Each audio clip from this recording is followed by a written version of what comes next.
Hello, কেমন আছেন সবাই?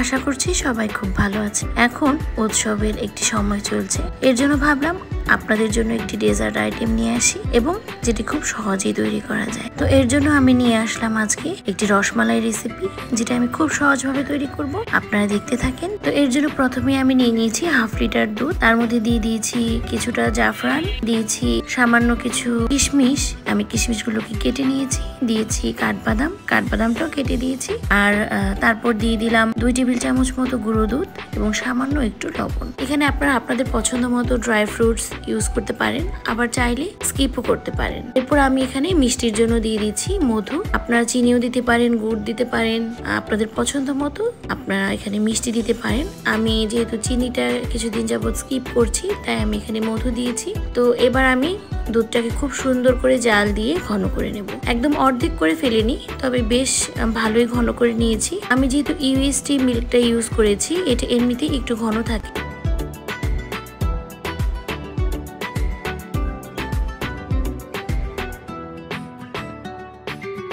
ঘন করে নেওয়ার পর এতে দিয়ে দিচ্ছি সামান্য একটু ঘি, তারপর একটু নেড়েচেড়ে মিশিয়ে ঢাকনা দিয়ে ঢেকে দেবো। ঘিটা দেওয়ার আগে আমি চুলাটা বন্ধ করে নিয়েছিলাম।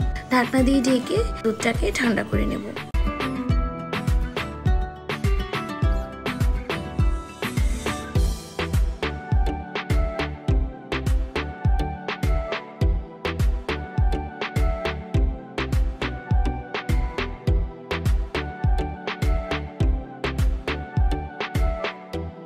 এবার রসমালাইয়ের জন্য আমি মিষ্টিটা তৈরি করে নেব। এর জন্য আমি এখানে কয়েকটা পাউরুটি নিয়ে নিয়েছি। পাউরুটিকে আমি এই ঢাকনার সাহায্যে এরকম গোল গোল করে কেটে নিয়েছি। আপনারা আপনাদের পছন্দ মতো যে কোনো ঢাকনা দিয়ে বা কোনো এমন কিছু যেটা দিয়ে আপনারা কাটতে পারবেন, সেটা দিয়ে আপনাদের পছন্দ মতো শেপে কেটে নিতে পারেন।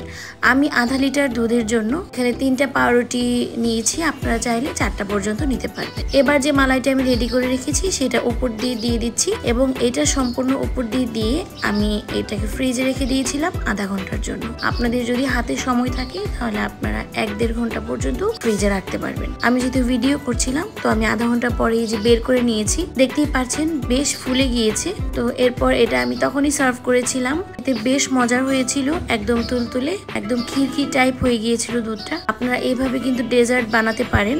এই ডেজার্টটা ছোট বড় সকলেই খেতে পারবে। আপনাদের কেমন লাগলো আমার আজকের এই সহজে পাউরুটি দিয়ে রসমালাই রেসিপিটা অবশ্যই জানাবেন। আপনারা কে কোথা থেকে আমার ভিডিওটি দেখছেন সেটাও জানাবেন। দেখা হবে নতুন কোনো ভিডিও নিয়ে খুবই শীঘ্রই। আপনারা সবাই ভালো থাকবেন। ধন্যবাদ সবাইকে।